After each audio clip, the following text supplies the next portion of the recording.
the Pope was being held effectively under house arrest. Yeah, he's just as concerned. He's under house arrest. Right. He can't do jack shit No. unless Charles lets him. Mm.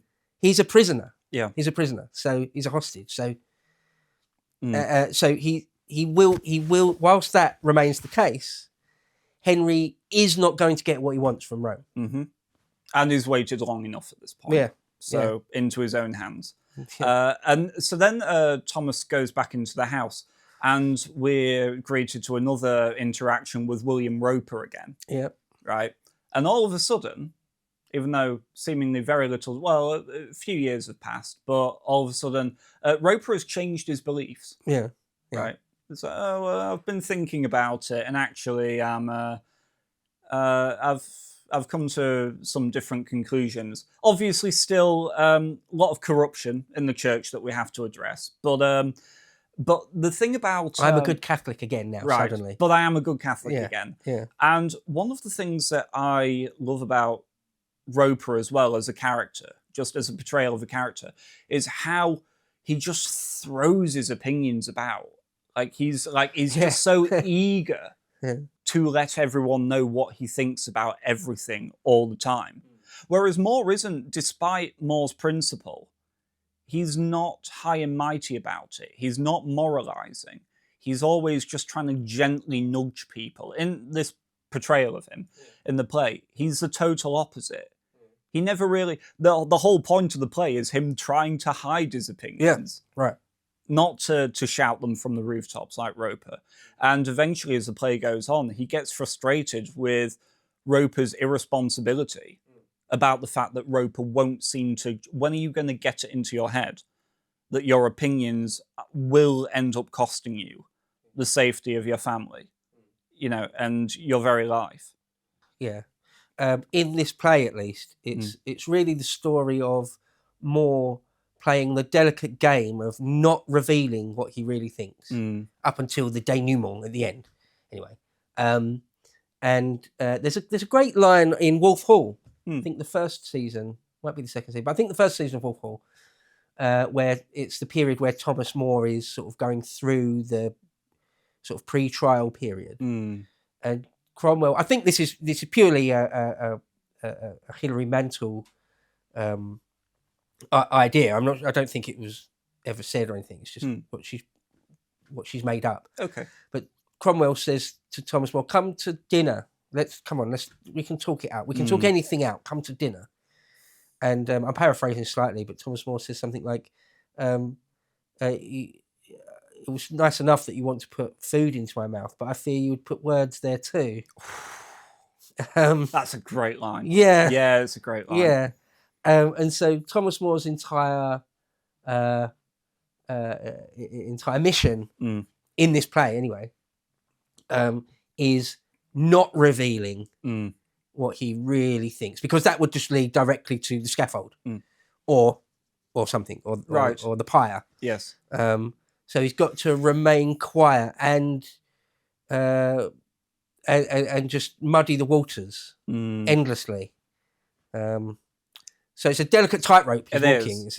So he's having this conversation with Roper and Margaret and Alice, and then Richard Rich comes in again. And you get this moment of real desperation from Richard, where you can see him. This is probably the moment where he crosses that point of no return, in a way, because he's met Cromwell. Everyone knows that he knows Cromwell. And Cromwell has tested the waters about whether or not, as I say, he can collect Richard to be one of his own. But then you get to the point where he introduces Richard to Roper, and it's obvious that Roper has heard of him. Oh, yeah. And to begin with, Richard likes that, because that's what he wants. He wants recognition. But then he realises, oh, but it's not good recognition. People don't like me. People have bad opinions of me. Because he constantly ignores all of the things that More warns him about. He just keeps... and so you have this point where Richard says, "Give me a job. Save me. Give me a job." And More says, "No." And so that's it. Over to Cromwell he goes. Yeah. He wants renown, but is aghast to find it's bad. And he says as well, Cromwell's asking for information on you. Yeah. He tells Maud that. Yeah. And it's really funny as well because it says, well, after Richard leaves, Roper says, well, the fact that Cromwell's gathering information on you, and Maud says, well, and I'm sure someone's gathering information on Cromwell. It's like we're high-profile people. Like someone out there wants to know something about all of us. But then you get this remarkable monologue from Moore, because they're all saying, look, Richard is obviously a bad person, and he is going to do you in. Like, not quite, but like, you can't trust him, right? He will betray you. Yeah. He will sell you out Yeah. if he needs to for his own expediency. Yeah. And Moore goes on to say, yes, Father, that man's bad. There is no law against that. There is God's law. Then God can arrest him. It's like, well, sophistication upon sophistication. No, sheer simplicity. The law, Roper, the law. I know what's legal, not what's right, and I'll stick to what's legal. Then you set man's law above God's? No, far below. But let me draw your attention to a fact. I'm not God. The currents and eddies of right and wrong, which you find such plain sailing, I cannot navigate. I'm no voyager. But in the thickets of the law, oh, there I'm a forester. I doubt if there's a man alive who could follow me there, thank God. And Roper says, so now you give the devil the benefit of law? And Moore says, yes, what would you do? Cut a great road through the law to get after the devil? And Roper says, I cut down every law in England to do that. And Moore says, oh, and when the last law was down and the devil turned round on you, where then would you hide, Roper? The laws all being flat? This country is thick with laws from coast to coast, man's laws, not God, and if you cut them down, then you're just the man to do it. Do you really think you could stand upright in the winds that would blow then? Yes, I'd give the devil benefit of law for my own safety's sake. But the remarkable thing about that monologue is the fact that it is not the revocation of laws that ends up being Moore's downfall. It's actually the addition of new laws. They bring in more and more laws to eventually suffocate Moore and basically leave him with nowhere else to hide. They use all the legal tricks that they can to make him say the words to trap him. Although Firas I was talking to before I came on, and he made a really good point as well, which is that, but in putting these new laws in place, that's exactly what they are doing. The new law is designed to basically hack down all of the old ones, all of the ancient laws that have stood for centuries.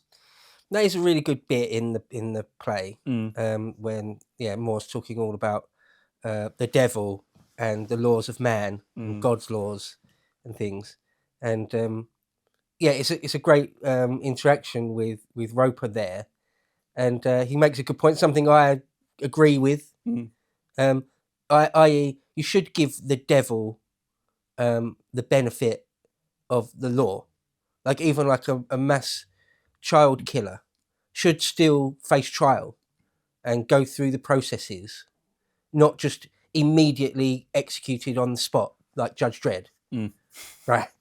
That even a demon should have their day in court.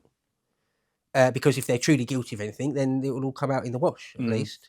And the Richard Rich, they realize he realizes that they know that he is sort of corruptible or has already been corrupted. I think that's the next scene, isn't it? The next important scene.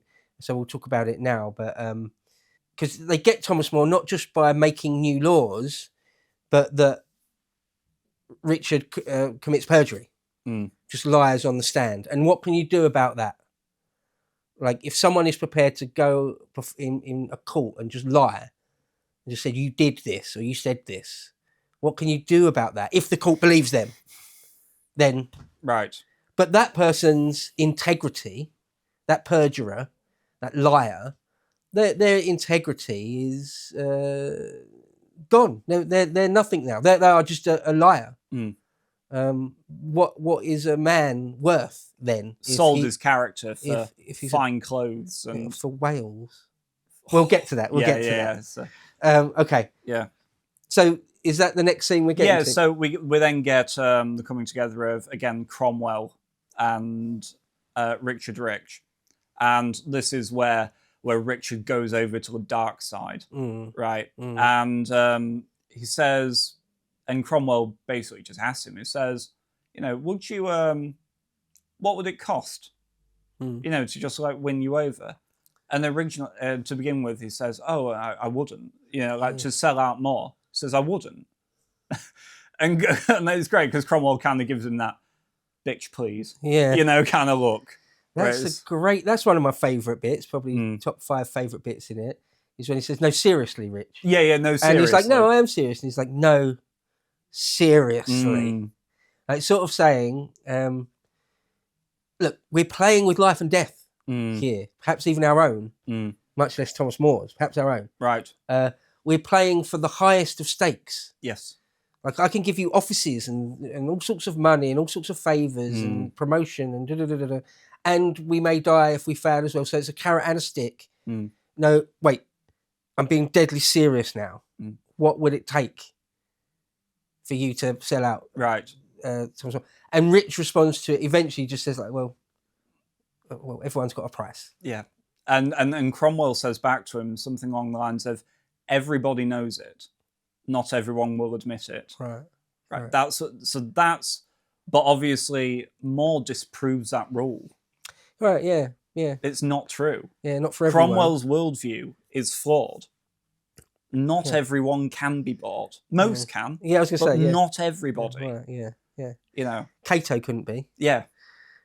More can't be. Yeah, some people are incorruptible. It's super rare. It is super rare. And Cromwell can't understand it. Yeah, right, yeah. Can't understand it. But obviously from Cromwell's perspective, right, this is the burden of power. Right? This is the burden of, well, I am in this position now as secretary to the council and, eventually he becomes chancellor, doesn't he? Or does he? No, he becomes... Who, sorry? Cromwell.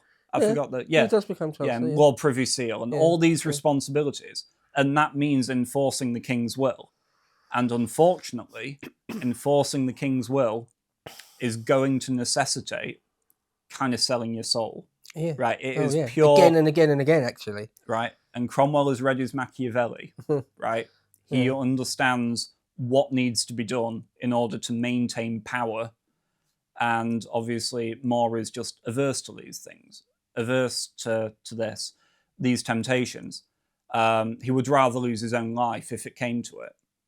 And so that's actually where Act 1 ends, I do believe. Yes, it is. Right. There's also an interesting part here, which I don't believe was in the film, but it's the final interaction between Cromwell and Rich in this part of the play, where Cromwell says, I think we're finished for the night. After all, he is the Lord Chancellor, as we're plotting against him. And Rich says, you wouldn't find him easy to frighten. You've mistaken your man this time. He doesn't know how to be frightened. And Cromwell says, doesn't know how to be frightened? Why then he never put his hand in the candle, and then he just takes Rich's hand and puts it towards the candle. And Rich goes, you enjoyed that? Yeah. It's like, yeah. He did. He enjoys exuding his power over other people. He enjoys throwing his weight around, his states of office. That's why I think the Hilary Mantel, and we said this in My Epochs about it, that's why Hilary Mantel's Cromwell is too rosy. He's too nice and good. The Mark Rylance version of Thomas Cromwell, it can't be accurate. No. He was ruthless when he needed to be anyway. Right. I mean, he was very charming when he needed to be, but when he needed to be, he was absolutely sort of Machiavellian style ruthless. Do anything to anyone if that's what was required. Sure. Not just like this reluctance, I'm trying to do good all the time and I'm never really the baddie. Well, sometimes he was the baddie. Yeah. If you enjoyed this piece of premium content from the Lotus Eaters, head to our website where you can find more.